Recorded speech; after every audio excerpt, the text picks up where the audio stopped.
Do you love your food? Only you love it so much that once you start eating, you just can't stop. Do you just eat and eat and eat so much that you're like, I am going to burst now? I know, I've done it so many times. Well, in today's video, I am going to give you some ideas on how you can put the knife and fork down and stop eating. Hi, I'm Vanessa McLennan, and I talk through all things of weight loss, poor eating habits, and emotional eating. I'm a clinical hypnotherapist, so I help you get to the root cause of your poor eating habits so that you can lose the weight and ditch that diet for good. So keep watching, because I'm going to talk through how you can stop gorging on food and learn when to stop. So tip 1, smaller plates. So when I first heard this, I was like, what? Just eat with smaller plates? I thought, what a load of rubbish. But when we changed our plates and we got bigger plates, more food was being piled on. So I was like, oh my God, it's true.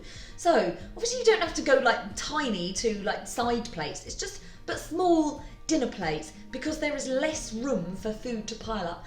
I know it doesn't mean that you go help yourself into seconds. It's just you're a bit more mindful on what you're perhaps putting on your plate.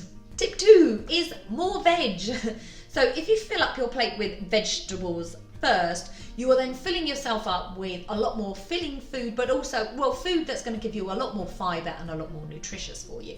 So if you can take less of the potatoes, less of the meat, and more of the vegetables, then that is going to help you stop you from gorging more because you're eating healthier food. Tip 3 is eat mindfully. So what I mean by this is just taking notice of how you feel and taking notice of what it is that you're eating. So it's chewing your food more, it's eating it slower, it's being mindful of how it tastes, the textures of it, it's chewing it so that it's not, going down whole. It's also then taking a breather. So in between eating, it's putting the knife and fork down for a second, just taking a breath and just checking in with your stomach. It's like, how do I feel? Actually, I'm still hungry. Okay, so I'm gonna have a few more slices, or a few more bits. Because when we're really hungry, we tend to just wolf it down, and then before we know it, we're really, really full, or we're getting full. So we might not have checked in with our stomach beforehand, and then it's like, oh, too late, but the food's so good, I'm just gonna keep eating more and more and more. No. So if we just take our time a bit, just enjoy the food, enjoy the process, and enjoy what's going on, then that makes it all slower and more enjoyable. So eating mindfully is also about being less distracted. So in other words, eating just with your food in front of you. And if you eat with other people, it's just eating at a dinner table. So definitely not watching the TV, not being on your phone, and not having anything going on in the background. So if you can, just to take yourself away so that you can almost like have a dinner date with your food.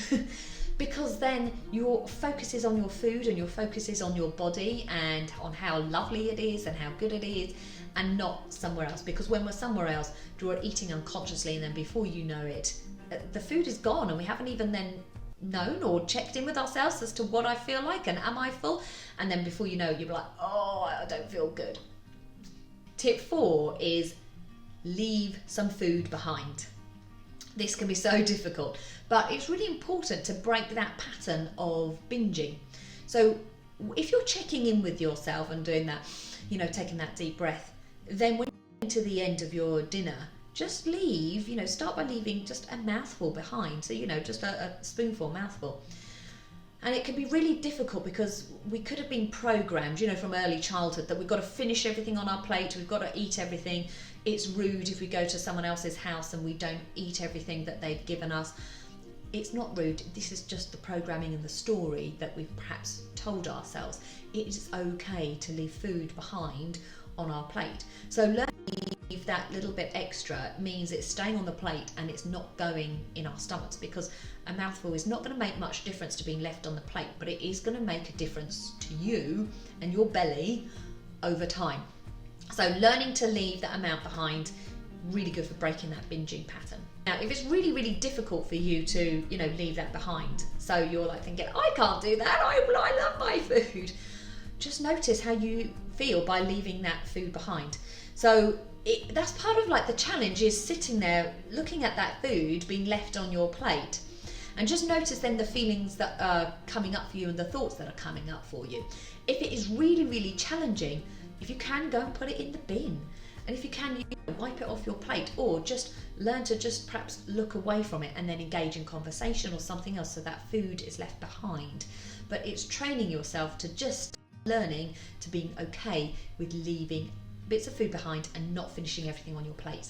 Tip number 5 is what's behind your overeating.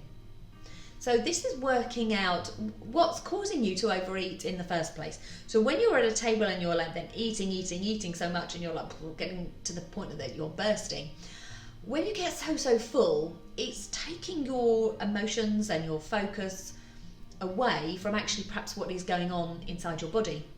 And these are perhaps more of our emotions. So it's a way of anaesthetising ourselves sometimes by filling up so much that we then don't have to focus on, our mind or how we feel, or the feeling is then diverted to being full and overloaded.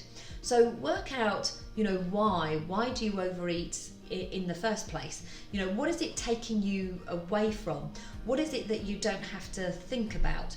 Because then if you weren't to overeat, how would you feel? And so then that's a really good exercise for you, again, to leave the food behind on the plate, for you to check in with your eating. And that when you get to that place of contentment, to just stop. And then to just really observe how you feel at that point.